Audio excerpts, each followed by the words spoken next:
Okay mga kababayan, Chris Ulo po at welcome back po ulit dito sa ating YouTube channel. Ah, ito mga kababayan, alam naman na ho natin, viral trending ho, itong asawa ho ni Senador Kiko Pangilinan. Kilala niyo naman ho yan, sikat na sikat, sa showbiz. Walang iba kundi si Mrs. Sharon Cuneta Pangilinan. Palakpakan po natin. Talagang hindi na ho mapaghiwalay ang showbiz at politika talaga Talagang lagi hong konektado Oh, ito mga kababayan, mga kanalays, kung kahapon ay ito hong si Sharon Cuneta, viral trending ho dahil meron ho siyang isang inatinan na event na kung saan ay nandoon ho si Pangulong Bongbong Marcos. At ito hong si First Lady, Epilisa Marcos. At nagsalita ho doon si Sharon Cuneta sa entablado. Pakinggan ho natin. Ito ho yun Oh. Play natin. Nasa frontline ng balitang yan, si Mobile Journal. Tila ni Real Talk ni megastar Sharon Cuneta si Pangulong Bongbong Marcos at sinabing mali ang pinili niyang VP noong eleksyon. Ayon sa Malacanang, malamang ay yan din ang nararamdaman ng maraming Pinoy. Nasa frontline ng balitang yan, si Mobile Journal, Julie Baiza. Stop muna natin. Ako na naman naniniwala ako na yun din ang iniisip ho ng maraming Pilipino, Luzon, Visayas, Mindanao. Na nagkamali ko si Pangulong Bongbong Marcos sa pagpili para makatandim niya noong 2022 bilang Vice President itong si VP Inday Sara Duterte. Kasi nga mga kababayan, itong si VP Inday Sara Duterte nang tumakbuhong Vice President, ay alam niyo naman alam niyo naman ho, anak ho ito ni Digong mga kababayan So, lumalabas, para bang gusto nilang iluklok. Gusto nilang iluklok itong si VP Inday Sara Duterte sa national. So, itong si VP Inday Sara Duterte, yung pinlay ho natin ng video nung nakaraan, na nag-apply ho, nakiusap ho siya kay Pangulong Bongbong Marcos na baka po pwede mo akong gawing Vice President mo, tutulungan kita. Taliwas ho ito doon sa mga unang sinabi at ni Senadora Amy Marcos na ito si Pangulong Bongbong Marcos at si Senadora Amy Mangusin tuloy Marcos ay nakiusap sila kay VP Inday Sara Duterte na mag-Vice President ka kay BBM para manalo siya. Para manalo siya Luzon, Visayas, Mindanao. Pero lumalabas sa ginawang talumpati ho ni VP Inday Sara Duterte sa isang probinsya nung siya'y nangangampanya, sa kanya mismo nanggaling, sa kanyang bunganga, na nag-apply siya. Nakiusap siya kay PBBM na gawin mo ang presidente. Kaya niya raw pinili si PBBM dahil sapat daw yung naging experience ni Pangulong Bongbong Marcos. Naging senador, naging 3 beses na gobernador sa Ilocos. So, play ulit natin mga kababayan.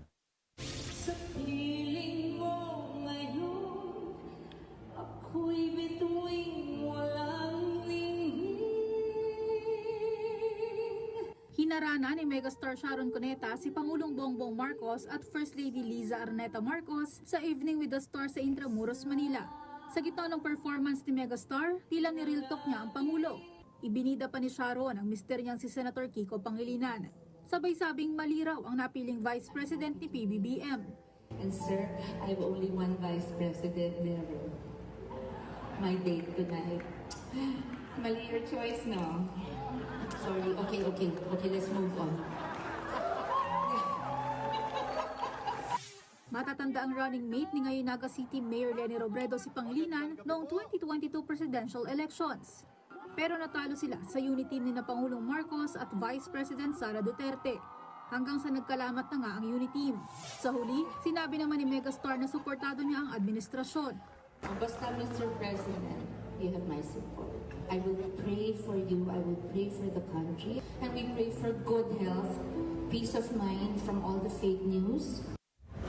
Wala pang pahayag si VP Sara na dati nang inaming isa siyang Sharonian. Ang Malacanang, ito naman ang nasabi sa pahayag kagabi ng megastar. Opinyon ni Ate Shawi, ni Ms. Sharon Cuneta, at malamang karamihan sa ating mga kababayan ay yan din po ang nararamdaman. So opinyon po yun ni Ms. Sharon Cuneta at nakita po natin na napangiti lamang ang ating Pangulo. Nagandahan lamang po siya sa awiting bituing walang ningning. Nagbabalita mula sa Frontline, Mobile Journal Julie Baiza, News 5. Ayan matapos ho kumanta ni Sharon Cuneta dyan ho sa isang event, yung Evening with the Star ba yun, na nandyan ho si Pangulong Bongbong Marcos at kanyang may bahay, si First Lady Lisa Marcos. After nyo kantahin yung Bituing Walang Ningning, ay diretsahan pinarakan nyo si Pangulong Bongbong Marcos na ito si PBBM nagkamali ng napiling Vice President. Ay siyempre, although walang binanggit na pangalan, sino pa ba ang Vice President ni PBBM? Di ba? Siyempre, di si VP Inday Sara Duterte yan. Bituing walang ningning. Ibig sabihin parang si VP Inday Sara Duterte, bituing walang ningning, gano'n. Dinaan siya kanta, no? Siyempre, mga kababayan, viral trending ho yan si Sharon Cuneta. Asawa ho ito ni Senador Kiko Pangilinan. Wala pa hong payag si VP Inday Sara Duterte dyan. Nasabi rito sa balita, si VP Inday Sara Duterte ay isa raw Sharonenian. Ano? Sharonenian ba? Ibig sabihin panho ni Sharon Cuneta. Wala pa hong pahayag yan si VP Inday Sara Duterte sa ginawang pahayag ho yan ni Sharon Cuneta. Pero siyempre galit na galit ho itong mga taga-subaybay, follower ho. Ibig sabihin to mga DD shit. Galit na galit ho rito kay Sharon Cuneta, especially ho yung mga vlogger ng mga Duterte, ha? Abay, kinalkal ho na naman yung mga video na mga lumang video ho ni Sharon Cuneta na kung saan ay sumusuporta ho nung panahon na yon kay VP Inday Sara Duterte. At nung si Kiko Pangilinan ay tumatakbo running mate ho ni Leni Robredo bilang Vice President, siyempre susuportahan ni Sharon Cuneta yung kanyang asawa si Kiko Pangilinan noong 2022. May mga sinabi ho nung panahon na yun si Sharon Cuneta na laban ho kay Pangulong Bongbong Marcos at sa pamilya Marcos, mga kababayan. Pakinggan natin ito. Ano bang mga video ito? Tingnan natin. Ito muna. Isipin nyo po, Mm. kung ang iboboto nyo po, sabihin na natin, si BBM. Itong video ito, mga kababayan, obviously naka-pink. Nasa rally ito or campaign rally ito ni Leni Robredo, tumatakbong presidente ng 2022. At running mate niya Vice President, si asawa niya si Kiko Pangilinan. Nag-guess siya. Siyempre, magsasalita siya doon. Susuportahan yung kanyang mister na si Kiko Pangilinan. Pakinggan natin. Sinabi niya doon sa campaign rally nila Leni at Kiko Pangilinan. Isipin nyo po, kung ang iboboto nyo po, sabihin na natin, si BBM. Okay? Na hindi ko iniwan si Bongbong noon pa. Pero iba kasi yung kaibigan, iba yung may mga anak ka, mulat ka na, at alam mo na ang kailangan mong ipaglaban para sa bayan mo. Okay. If you... Narinig niyo naman, hindi niya raw iniwan si Bongbong Marcos noon kahit dati pa. Sabi niya tuloy natin. vote for him and he wins, we will have another Marcos sitting in the presidency on the 50th year anniversary of martial law, which his father decreed.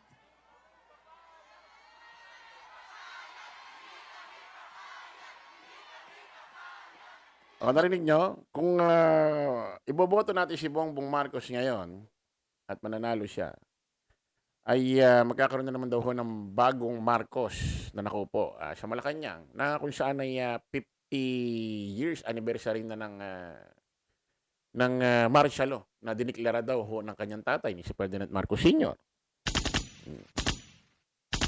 Tuloy natin.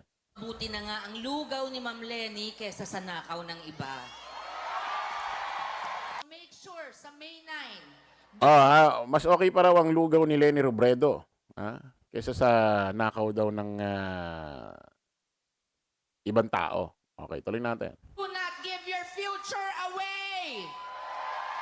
Do not allow our country to be laughed at again by the world.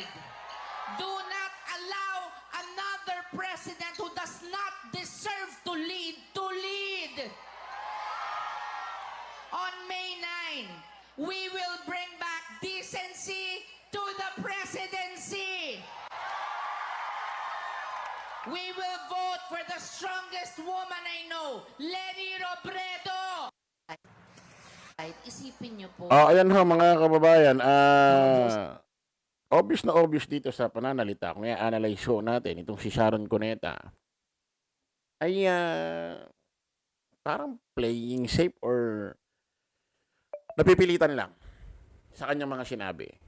Para, kailangan niya sabihin ito, para masuportahan niya itong si Leni Robredo at ang running mate ni Leni Robredo na asawa niya na bilang Vice President.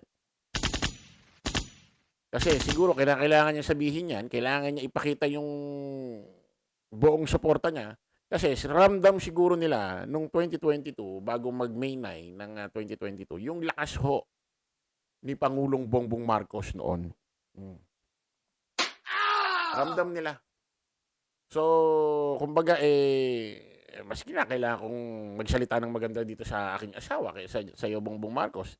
Pero una, sinabi niya, alam mo yung sinabi niya una na, dati hindi ko iniwan si Bongbong Marcos, parang excuse na yun eh. Parang nagpapaalam na siya kay BBM na kinakailangan, sabihin ko muna sa'yo to.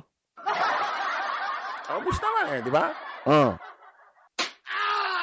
Meron pang video na pinakalat kinalkal ang mga DDS. Play natin to. Magkasama si VP Inday Sara Duterte at Sharon Cuneta. The one and only Inday Sara. Tayo natin ha. I just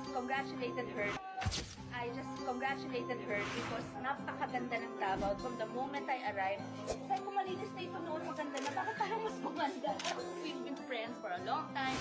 I met her in the 80s, 90s, and we have not lost touch. So this was long before your father decided to run.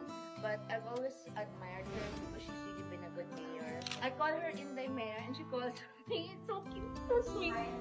Ate siya. Ate talaga. Thank you very much for supporting Davao City and thank you for making everyone happy.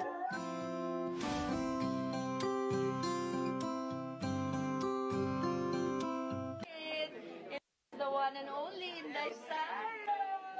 I just congratulated her. I just congratulated her because Ayan ho, mga kababayan, kitang-kita ho yung ginawang pahayag ho dito ni VP Inday Sara Duterte na kung saan ay talagang puring-puriho siya. Puring-puriho siya ni Sharon Cuneta. Dati pa naman yung mga video na yan. Hindi naman alam na magkakaganito. Ako naniniwala ako mga kababayan na itong si Sharon Cuneta ay kaya niya nasabi kay Pangulong Bongbong Marcos na nagkamali kang bilang Vice President. Ay doon nalaman, nakita ni siya, kasi nung pinuri niya itong si VP Inday Sara Duterte, hindi pa naman siya nakakaupo sa national. Wala pa naman siyang hinahawakan ng ahensya ng gobyerno tulad ng DepEd. First time ho ni VP Inday Sara Duterte umupo bilang Vice President. First time niya magkaroon ng pwesto ng national. First time niya rin ho makaupo ng ahensya ng gobyerno na DepEd. Diba? Siguro, kaya nasabi ni Sharon Cuneta yan na BBM nagsisika. Nakita niya ang performance ni VP Inday Sara Duterte at napanood niya yung mga hearing sa Quadcom, mga issue sa DepEd, OBP, yung mga performance niya. Kaya yung suporta niya, nawala na rin. Di ba? Parang sa mag-boyfriend, mag-girlfriend lang yan. Nung una kayo, nagmamahalang kayo. Pero habang tumatagal, doon mo nare-realize na yung boyfriend mo, yung girlfriend mo, hindi naman para sa'yo.